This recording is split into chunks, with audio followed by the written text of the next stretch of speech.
바다의 대왕이라고 하는 고래가 사고를 당해서 피를 많이 흘리게 되었습니다. 거반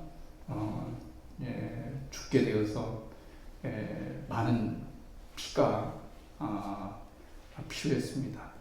워낙 등치가 크다 보니까 피의 양이 굉장히 많이 필요했습니다. 그래서 바다에 사는 고기들이 어떻게든지 이 고래를 살려야 되겠다 하는 마음으로 헌혈을 했습니다. 헌혈에 동참하는 수가 굉장히 많았습니다. 그런데 이렇게 다 대부분 동참하는데 붕어만 헌혈을 안 넣은 거예요. 붕어만. 그런데 이 붕어는 평상시에 대왕 이 고래의 사랑을 듬뿍 받고 관심을 듬뿍 받았던 이 붕어가 헌혈을 하지 않고 있어서 괘씸해했습니다. 그래서 다른 고기들이 물었습니다. 붕어야, 너는 왜 고래가 그렇게 사랑해주고 신경을 써줬는데 막상 고래가 죽으려고 하는데 피가 모자라는데 왜 헌혈을 하지 않느냐라고 이렇게 하니까 고개를 숙이면서 숨겨진 비밀을 고백했습니다. 사실 나는 붕어가 아니고 붕어빵이야. 그러니까 붕어빵에는 붕어가 들어있지 않습니다. 그렇죠. 이렇게 피가 없죠. 웃는 얘기지만 중요한 그냥 애화지만은 우리가 그리스도인이죠. 그리스도인에게는 누가 들어있으냐면은 그리스도가 들어있어야 되죠. 그리스도가 들어있고 피가 우리 안에 그리스도의 피가 들어있어야 되는데 그리스도의 피가 들어있지 않다면 진정으로 그리스도인이다 이렇게 말을 할 수가 없습니다. 예수 믿고 구원받았다는 것이 얼마나 이게 큰 일인가 하는 것, 그리고 예수를 믿고 우리 인생이 저주에서 축복으로 바뀌었다는 이 사실을 믿는 것이 굉장히 중요합니다. 우리는 예수를 믿고 모든 저주가 끊어지고 축복의 사람으로 되온 거예요. 그러면 여러분은 그럴 겁니다. 도대체 내가 축복의 사람인데 내가 뭐가 달라진 것이 뭐가 있는지 또 무엇이 축복받았느냐. 다른 사람들은 집도 사고 다른 사람들은 돈도 많이 벌고 요즘 이 시대에 또 이루 말할 수 없는 이런 세상 가운데서 부자는 계속해서 부자가 되어지고 하는 이 현상에서 나는 가만히 있어도 아무런 혜택도 돌아오지 않는데 무슨 복을 받았나 이렇게 생각하겠지만 사실은 우리는 복을 정말 많이 받은 겁니다. 우리가 정말 예수님을 바로 믿고 있다면, 예수님을 진짜 믿는 사람이라고 한다면 우리가 얼마나 많은 복을 받았는지, 예수 믿고 구원받고 내 가족이 다 예수를 믿고 내 자녀가 예수를 믿고 내가 예수를 믿고 우리 가정이 예수를 믿는 그런 가정이 되었다면 돈 주고도 살 수 없는 그런 축복을 이미 받은 거예요. 받은 겁니다. 이건 굉장히 큰 것이다 이렇게 말할 수가 있습니다. 모세가 광야에서 인구조사를 했습니다. 하나님께서 인구조사를 시켰기 때문에 그렇습니다.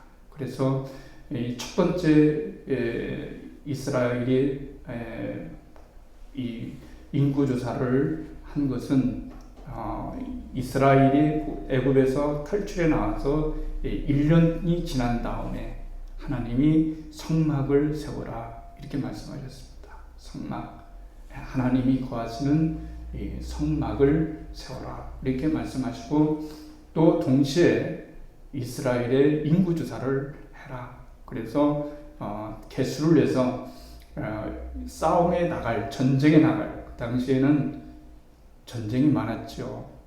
그래서 전쟁을 어떻게 치르느냐에 따라서 모든 것이 달라지는 그런 형국이었기 때문에 이스라엘 백성에게도 전쟁 준비가 필요했습니다. 남을 침략하는 것이라기보다는 방어할 수 있는, 전쟁에서 적이 쳐들어오면 방어할 수 있는 그런 전투력을 가지고 있어야 되는데 싸울 수 있는 것은 사람이었습니다. 그래서 사람이 얼마나 많느냐에 따라서 이게 달라지는데, 하나님께서 이 숫자를 계수할 때에 12지파가 있었는데 11지파만 세우고, 개수를 해서 싸울 만한 사람을 군대로 모집하고 지휘관을 세우고, 대신 오늘 이 본문에서 나온 것처럼 레위지파는 보이는 전쟁에 싸우는 것이 아니라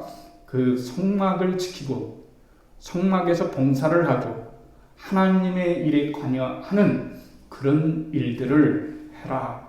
이렇게 특별히 하나님께서는 레위지파를 구별하셔서 하나님의 그 일을 보좌하게 하셨습니다.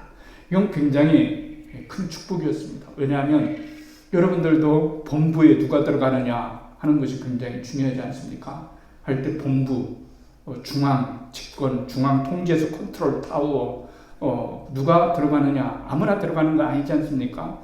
그런 것처럼 청와대가 있다면은 청와대 대통령을 보좌하는 그런 사람이 과연 누가 들어갈 것인가 초미의 관심인 것처럼 하나님의 성막이 있고, 그리고 그 성막을 중심으로 하나님이 이스라엘 백성을 통치하시고 그리고 명령하시고 하나님께서 그들을 다스리시는데, 그런데 그 지휘본부, 성막의 지휘본부 가장 가까이에서 두는 사람이 누구냐면 바로 레위 지파였다는 것을 오늘 우리들에게 말씀을 해주고 있습니다. 오늘날이니까 그렇지, 옛날식으로 맞이하면 우리가 성막에 들어온다는 것이 너무 굉장한 일이었습니다. 그리고 성막에 들어가면 지성소가 또 있습니다. 그래서 천으로 가려져 있죠. 이 지성소 안에는 1년에 딱 한 번 대제사장만 들어갈 수가 있었습니다. 그것도 제사를 드리고 난 다음에 들어갈 수 있었죠. 아무나 들어갈 수가 없었어요. 그런데 그리스도 예수께서 이 땅에 오시면서 이 휘장이 둘로 찢어지면서 누구든지 이제는 제사장처럼, 왕같은 제사장처럼 하나님께 나아갈 수 있는 그런 놀라운 특권과 그런 은혜를 우리에게 주셨다는 것을 먼저 생각해 볼 필요가 있습니다. 그러면 레위지파는 누구의 후손일까요? 레위입니다. 그러니까 레위지파죠. 그랬습니다. 레위지파는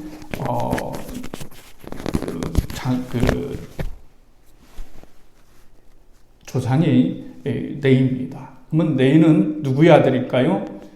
레위는 레아의 아들입니다. 레아는 누구의 부인입니까? 야곱의 부인입니다. 야곱은 4명의 부인이 있었죠. 근데 그가 실제적으로 사랑했던 사람은 바로 라헬이었어요.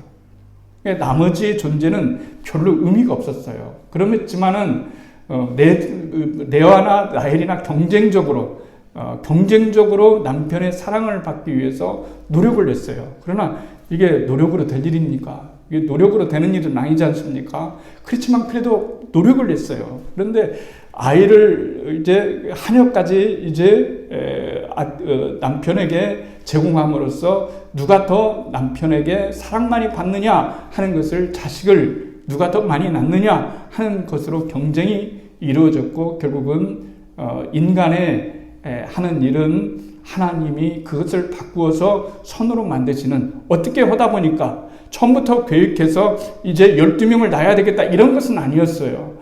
그런데도 일부 일처제였는데도 일부 다처제가 하나님께서 원하시는 건 아니었음에도 불구하고 인간의 비정상적인 이 태도를, 이 결과물을 하나님께서는 선으로 바꾸셔서 이스라엘을 이루는 그런 놀라운 지파로 만드시는 하나님의 놀라운 역사가 거기에 들어져 있다는 것을 알 수가 있습니다. 여기에서 우리는 한 가지 깨달을 수가 있는 거예요. 라헬이 있고 레아가 있습니다. 그리고 또 두 분이, 그 부인이 또 있었죠. 4명이죠. 이 4명이 필사적으로 인생을 살아냈습니다.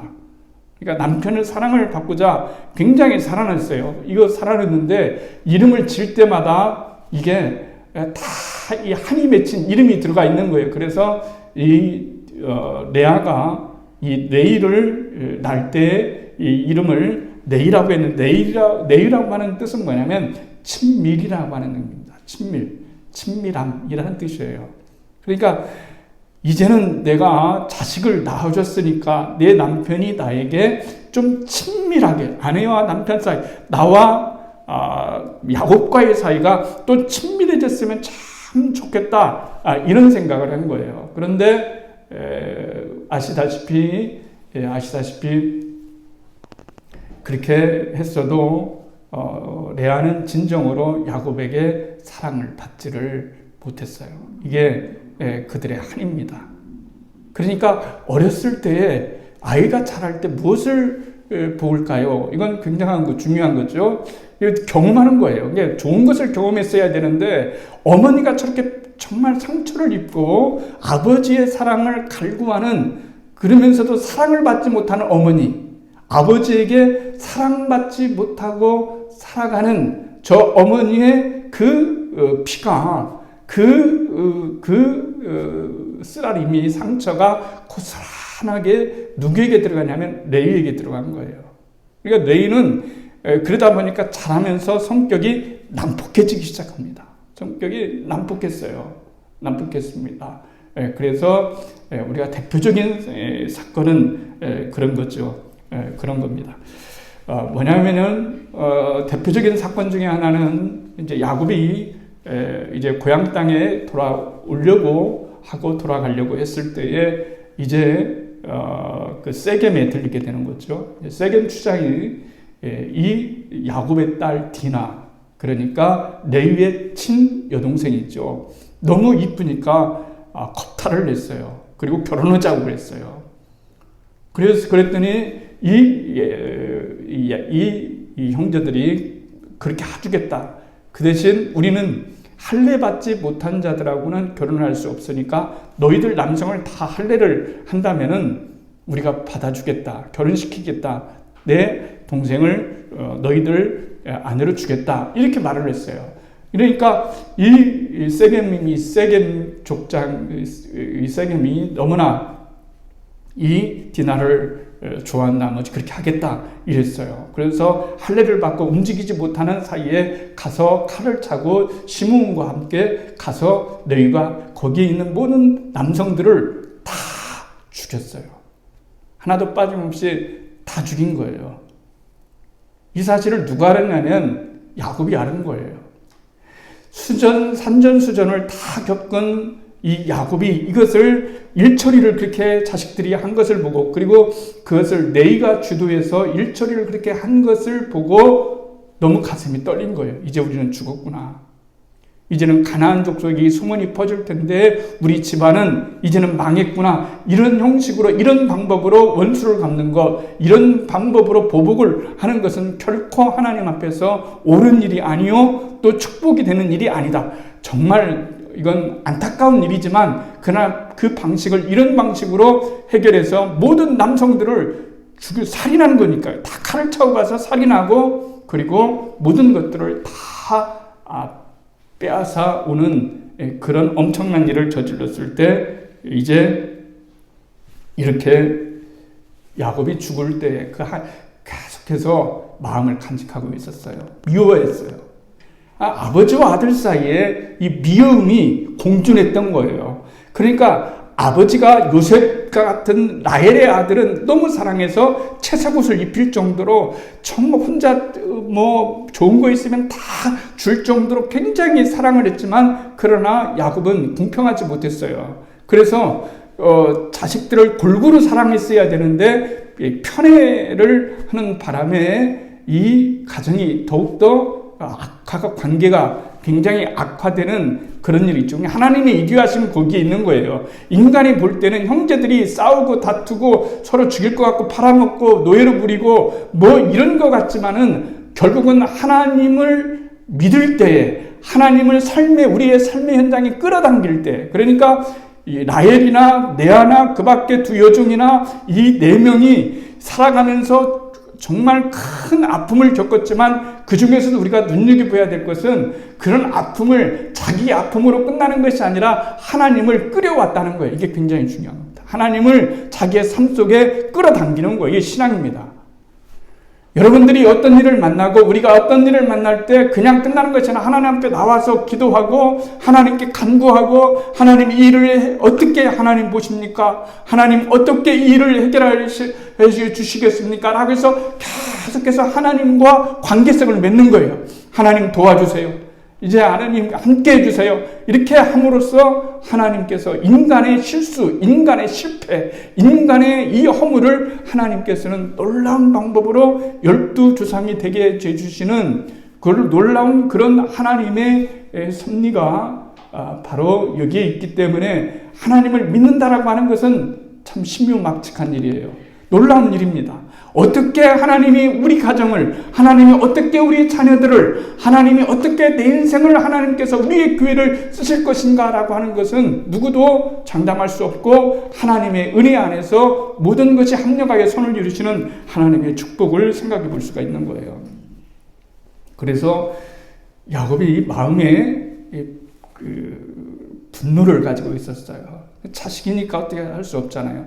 자식이 정말 어떻게 하면 어떻게 할 수가 없잖아요. 그러니까 마음속으로만 가지고 있다가 죽을 때 유언을 냈어요. 그런데 유언을 할 때 자식이 부모니까 성경은 참 그런 거 많잖아요. 우리가 지난 시간에도 노아를 배웠지만은 아무리 자식이 큰다고 해도 이렇게 자식에게 저주를 할 수 있겠나라고 하는데 성경은 또 인간의 그런 마음을, 인간적인 얘기를 그대로 고스란히 녹여놓아요. 그게 우리 살아가는 현실이기 때문에 그렇습니다. 그래서 오늘 여기서 보면은 창세기 49장 6절과 7절에 보면은 이렇게 말합니다. 그들의 분노대로 레위를 얘기하는 거예요. 레위 지파를 얘기하는 겁니다. 그들의 분노대로 사람을 죽이고 그들의 혈기대로 소의 발목 힘줄을 끊었음이로다. 그 어려움이 혹독하니 저주를 받을 것이요 분기가 맹렬하니 저주를 받을 것이라. 내가 그들을 야곱 중에서 나누며 이스라엘 중에서 흩으리로다. 이렇게 하면서 레위 지파는 저주받은 지파가 됐어요. 아들 중에 저주를 받는 그런 지파가 여러분 된 거예요. 그런데 정말 어떻게 됐을까요? 수백 년 동안 모세가 나타나기 그때까지 이스라엘이 존재하는 그 수백 년 동안 레위 지파는 미미한 지파로 흩어져서 의미 없는 존재로 그렇게 겨우 명맥을 이어가는 그런 지파가 되었어요. 그런데 여기서 놀라운 반전이 일어나는 거예요. 레위 지파는 그의 아버지 조상 야곱의 유언대로, 그 저주대로, 유언대로 그렇게 될 뻔했는데 사건 하나가 하나님에 의해서 놀라운 반전이 일어나게 여러분 되는 거예요. 그러니까 우리가 어떤 사건을 맞아들였을 때 그 사건을 우리가 어떻게 받아들이느냐 하는 것은 이건 그 사건과 사람과의 관계가 아니고 하나님과 나와의 관계가 돼버리는 거예요. 우리는 어느 때 보여줄 수 있을까요? 하나님을 위기 때 보여줄 수 있는 거예요. 우리의 신앙을 어느 때 나타날 수 있을까요? 위기 때 우리 하나님께 우리의 신앙을 보여드릴 수 있는 조류의 기회라고 말을 할 수가 있는 겁니다. 모세가 시내산에 올라갔어요. 하나님의 율법을 받으러 올라간 겁니다. 이스라엘에게 율법을 받았다는 것은 굉장히 큰 은혜였습니다. 이제는 하나님의 통치가 이스라엘 백성들 가운데 임한다는 거겠죠. 그래서 모세가 나는 하나님을 만나러 간다. 하나님의 말씀을 받으러 올라갈 테니까 너희들은 여기에서 기다리고 있거라. 우리 같으면은 그런 거겠죠. 담임 목사가 기도원에 올라갔어요. 성도들이 여러분 열심히 하나님 만나고 하나님 축복 가운데 잘 저결하고 모여서 기도해야 되겠죠. 뭐 그런 스토리가 아름다운 스토리 아닙니까? 그런데 이스라엘 백성들이 처음에는 굉장히 희망차게 기다렸어요. 기도하며 기다렸을 거예요. 어쩌면. 그런데 시간이 점점점 지나면서 모세가 안 내려오는 거예요. 한 일주일이면 내려오겠지 했는데 2주일 내려오는데도 안 내려오는 거예요. 3주일 됐어도 안 내려오는 거예요. 그러니까 점점 불안해지기 시작합니다. 불안해지고 리더를 잃은 이 이스라엘은 불안해지기 시작하는 거예요. 그래서 우리가 모세는 언제 어떻게 내려올지도 모르고 죽었는가 보다 이렇게 생각을 하고 나이도 많이 먹었잖아요. 그러니까 거기서 우상을 만들게 되는 거예요. 금고리, 은고리, 금은 다 빼서 녹여가지고 황소를 만들면서 이것이 하나님 여호와다. 지금까지 여호와를 본 사람이 없잖아요. 하나님이 형상을 만들지 말라고 하셨잖아요. 그러나 인간은 언제나 형상을 요구하죠. 보이는 것이 있고 만져지는 것이 있어야 믿는 거예요.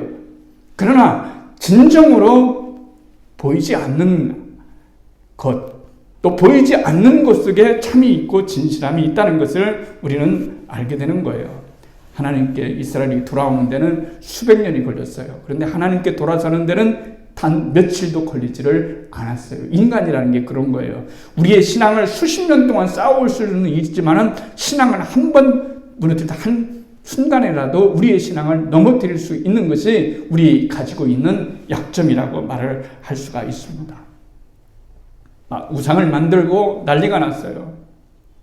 가서 숭배하고 춤추고 난리가 났습니다. 그런데 여기에서 놀라운 일은 그 레위지파가 관심밖에 없었던 레위지파, 별로 뚜렷하지 못한 레위지파, 자기의 조상 아버지에게 야곱에게 저주를 받았던 그 지파, 그 레위지파가 여기에서 두드러지는 이 사건 앞에서 두드러지는 역할을 하게 되는데 바로 이 레위지파만큼은 단 한 명이라고도 말할 수는 없겠지만 거의 대부분이 이 우상을 숭배하는데 참여하지를 않았다는 거예요. 우상 숭배를 참여하지 않았다는 겁니다. 끝까지 우상 숭배를 거부했어요. 그런데 모세가 여러분 내려왔습니다. 난장판이 되었죠. 모세가 출애굽기 32장 26절에서 28절 이렇게 얘기를 합니다. 이에 모세가 진문에 서서 이르되 누구든지 여호와 편에 서는 자는 내게로 나와라 그랬어요. 여호와 편에 서는 자는 내게로 나오라 그랬어요. 그러면 여러분 같으면 모세가 살아왔으니까 다 왔을 것 같잖아요. 근데 그렇지가 않아요. 인간 그렇지가 않아요. 그렇지가 않습니다. 네 자손이 다 모여 그에게로 가는지라 그랬어요. 그런데 네 지파만큼은 모세 편에 딱 서는 거예요. 이건 그 옛날 고라의 자손들의 이야기와 비슷한 형국으로 흘러가는 사건이라고 말할 수가 있는 거죠. 그런지라 모세가 그들에게 이르되 이스라엘 하나님 여호와께서 이렇게 말씀하시기를 너희는 각각 허리에 칼을 차고 이 문에서 저 문에 왕래하며 각 사람이 그 형제를 각 사람이 그 친구를 각 사람이 그 이웃을 죽이라 하셨느니라. 네 자손이 모세의 말대로 행하며 이날 백성 중에 3,000명가량이 죽음을 당하니라. 이렇게 말씀했어요. 아시는 것처럼 이게 무슨 말씀일까요? 우상 숭배 하나님이 경노하셨습니다. 하나님이 가장 싫어하는 것이 뭐냐면 우상을 숭배하는 거예요. 이건 하나님을 배신하는 것이죠. 이것은 가장 하나님이 싫어하시는 일이었어요. 그 어떤 것보다 싫어하는 것이 우상을 섬기는 일이라고 말할 수가 있습니다. 하나님이 경노하시고 분노하시면서 우상 숭배자들을 척결하라고 그랬어요. 왜 여러분 척결해야만 되는 걸까요? 척결하지 않으면 계속해서 그 씨앗은 그 불신은 살아남아서 계속해서 이스라엘 백성들을 나중에는 완전히 태우게 만드는 그런 씨앗이 불신 씨앗이 되기 때문에 하나님께서는 싹 맞아. 그렇죠. 우리 있잖아요. 싹 자른다고 하잖아요. 싹 잘라버리는 거예요. 나기 전에 싹을 싹 잘라버리는 거예요. 그래서 레위 지파가 칼을 차고 그 동족을 하루에 몇 명을 죽였느냐면 3,000명을 죽였단 말이에요. 그래서 성경을 볼 때 꼭 우리가 이상하게 생각하지 말아야 될 것까지는 생각할 필요 없는, 여기서 말하고자 하는 것은 몇 명을 죽였느냐 이것을 얘기하는 것이 아닙니다. 그것은 후의 얘기고, 여기서 중요한 것은 뭐냐면 이스라엘 백성 중에 하나님의 명령에 순복해서 하나님 편에 섰던 사람은 무슨 지파냐면 레위 지파가 되었다라고 하는 것을 우리들에게 말씀을 지금 해주고 있는 거예요. 그게 쉬운 일이었겠냐는 얘기예요. 여러분, 반란이 일어났어요. 그럼 반란에 진압자들이 있어요. 그러면은 목숨을 걸고 싸워야 되는 거죠. 이게 가만히 있어요. 여러분, 자기를 죽이려고 하는데, 그래요, 나 죽여라, 나 잘못했으니까 죽어도 싸지, 이러겠어요? 우리가 왜 죽여야 되느냐? 우리가 뭐 잘못했느냐? 하나님은 우리를 여기까지 인도해 놓고, 모세는 올라갔고, 우리가 하나님을 만들었건, 하나님을 좀 제사하려고 형상을 만들었건을 이게 무슨 죄냐라고 얼마든지 이렇게 반문할 수 있지 않겠어요? 그리고 대적할 수 있지 않겠습니까? 그럴 때 목숨을 걸고 이 영적 반란을 진압했던 그 부류가 바로 레위 지파였던 거예요. 위상이 급변했습니다.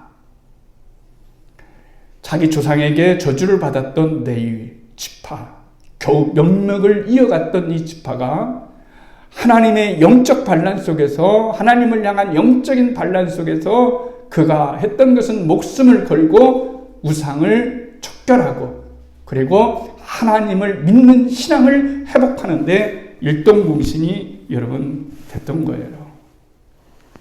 그래서 하나님께서는 레위 지파를, 그때부터 하나님이 레위 지파를 이뻐하기 시작했습니다. 사랑하기 시작하셨어요. 그럼 우리는 얘기할 수가 있어요. 도대체 하나님은 누구는 사랑하시고 누구는 사랑하시지 않느냐라고 이렇게 얘기했겠지만, 그것은 하나님의 주권이에요. 여러분, 주권.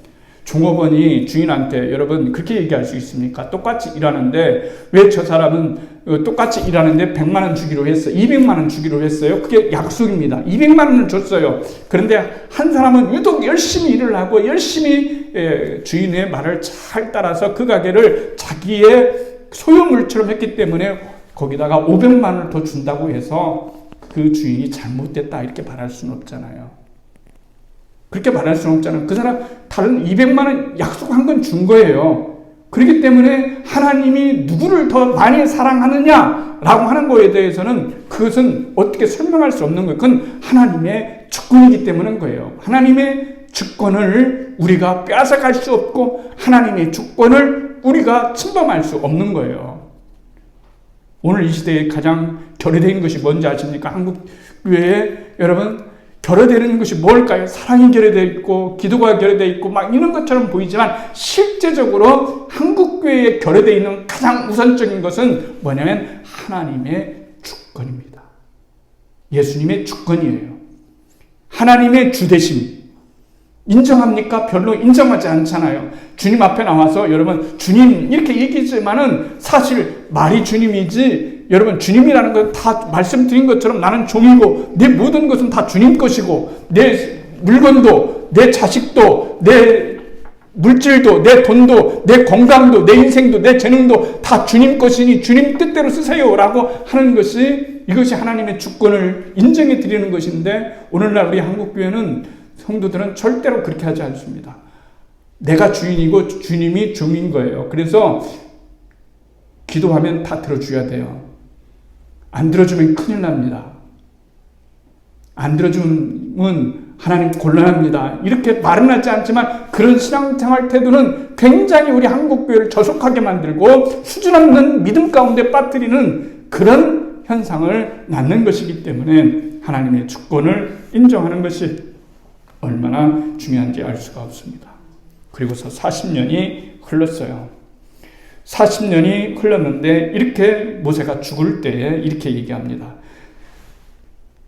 그의 조상 야곱은 그들을 저주했는데 모세는 어떻게 축복했는지 볼까요? 신명기 33장 9절에서 11절까지 이렇게 얘기합니다. 그들은 자기 부모와 형제와 자녀들까지 외면하면서 주의 명령에 순종하고, 여러분 다 내려놓고 오직 중요한 것이 주의 명령에 순종하고 주의 말씀을 지켰습니다. 그들은 주의 백성에게 주의 법을 가르치고 주 앞에 분향하며 주의 제단에 온전한 번제를 드릴 자들입니다. 여호와여 그들에게 거룩한 능력을 주시고 그들이 하는 일을 기쁘게 받으소서. 그들을 대적하고 미워하는 모든 원수들의 허리를 꺾어 다시는 일어나지 못하게 하소서 라고 이렇게 말하면서 모세가 레위 지파를 특별하게 축복을 했습니다. 그래서 레위 지파의 운명은 저주에서 축복으로 바뀌는 그런 놀라운 일들이 일어났다는 것을 생각해 보게 됩니다. 이로써 레위는 그 옛날 야곱 내린 그 저주로부터 자유로워졌어요. 자유로워졌어요. 사람이 그런 게 있잖아요. 누군가에게 나쁜 소리를 들으면 그게 안 것이라 하면서도 괜히 마음이 그게 오래 가는 거예요. 그렇죠? 그게 오래 가요. 그랬나? 그렇진 않으면서도 인간이 그렇게 약한 존재란 말이죠. 그러니까 이스라엘 백성들은 감히 그들의 조상 야곱이 그렇게 저주했던 것을 떨쳐버리지를 못한 거예요. 그러나 이 사건을 통해서 이 십계명과 이 우상을 척결하는 사건 앞에서 이 레위 지파는 자유롭게 되었고 하나님의 놀라운 은혜를 입는 그런 레위 지파, 그런 하나님 앞에서 하나님의 일을 가까이 할 수 있는 그런 놀라운 은혜를 입었다는 것을 알 수가 있습니다. 남편과의 연합을 그렇게 소망했어요. 언제나 내 남편이 돌아올까? 언제나 내 남편이 돌아올까? 이랬지만은 그 한많은 이 여인은 자손들에게 대신 어떤 것들을 물려주었냐면은 남편하고는 연합하지는 못했지만 하나님과 연합하는 그런 놀라운 축복과 은혜를 얻었다는 것을 우리들에게 말씀해 주시고 있습니다. 예수님을 믿는 것은 축복입니다. 예수님을 믿는 것은 모든 저주를 끊어내는 겁니다. 나 하나가 예수를 믿게 돼서, 나 하나가 그런 것이 있지 않습니까? 시집 가서, 정말 시댁에 가서 모든 사람들이 다 믿지 않는데 나 혼자 가서 모든 고난을 이겨내고 거기서 믿음을 쌓고 기도의 씨앗을 뿌리고 축복의 씨앗을 뿌리고 말씀의 씨앗을 뿌렸을 때 지금은 아무것도 보이지 않는 것 같고 도대체 후퇴하는 것 같고 너무나 힘들 것 같지만 하나님은 결코 그런 것들을 간과하지 아니하시고 우리들에게 놀라운 은혜를 입혀주신다는 것을 성경은 우리들에게 말씀해 주시는 겁니다. 복음의 1차적인 과정은 하나님과의 화평이에요. 우리가 하나님과 화평이 되었다는 사실을, 얼마나 하나님과 화해돼서 하나님의 자녀가 되었다는 사실이 우리로 하여금 기쁨과 소망을 가져다 준다는 것을 여러분 알아야 됩니다. 왜 믿지 않는 사람을 보면은 마음이 아파야 될까요? 여러분 그렇습니까? 정말로? 믿지 않는 사람, 부모 형제를 바라볼 때 우리가 진짜 사실을 안다면 하나님과 분야된 저 관계, 하나님과 원수된 저 관계에서 인간은 위태로울 수밖에 없는데 어서 하나님의 이 진노에서 복음을 받아들여서 하나님이 주시고자 하는 놀라운 생명과 영생과 하나님의 그 놀라운 축복을 받아 살아가는 그런 우리가 될 수 있을 때에 우리는 진정으로 하나님을 더욱더 높이고 영광 돌리며 살아갈 수 있는 그런 존재가 될 수 있는 겁니다. 여러분이 앉아있는 자리는 놀라운 축복입니다. 제가 축복을 받았지 않습니까? 얼마나 큰 축복을 받았습니까? 그의 사이즈로 생각하고 성도수로 사이즈를 생각한다면 결코 성공했다고 볼 수는 없어요. 그러나 제 인생으로 보면 저는 성공한 겁니다. 왜냐하면 내 자녀들에게 신앙을 물려줄 수 있었고 하나님을 진정으로 보여줄 수 있는 그런 은총을 부어주셨기 때문에 그렇습니다. 여러분 모두도 마찬가지인 거예요. 하나님이 우리들에게 주시고자 하는 것은 참으로 참다운 그런 축복과 은혜라는 사실을 여러분 꼭 기억해 주시기를 바랍니다. 발락이 발람을 통해서 이스라엘을 계속해서 매수해서 발람 선지자를 매수해서 저주를 하고자 했지만 자꾸 입에서 저주는 나오지 않고 계속해서 축복이 나오는 거예요. 왜 그런 걸까요? 이스라엘은 하나님의 자손이며 하나님의 백성이기 때문에 그렇습니다. 혹 여러분들 인생을 살아가면서 누군가에게 상처를 받았습니까? 혹은 나쁜 소리를 들었습니까? 거기에 개의치 말아야 될 것은 하나님이 여러분을 지켜주시고 오히려 하나님이 믿는 자들에게 주시는 놀라운 권세를 우리들에게 허락하여 주셨기 때문에 그렇습니다. 그래서 복음을 들을 때 우리는 굉장히 기쁜 거예요. 하나님이 나 같은 사람을 사랑해 주시고 용서해 주시고 나 같은 사람을 위해서 십자가를 져주셨고 그리고 나에게 모든 저주는 주님이 가져가 주시고 하나님께서 나에게 진정한 축복을 주셨다는 그 사실을 영적으로 먼저 받아들이는 그런 사람이 되었을 때 여러분의 그 영적인 복이 실제적인 복으로 변화되어지는 하나님의 놀라운 은혜를 누릴 것입니다. 이 은혜가 우리들에게 있기를 주님의 이름으로 축복을 드리겠습니다.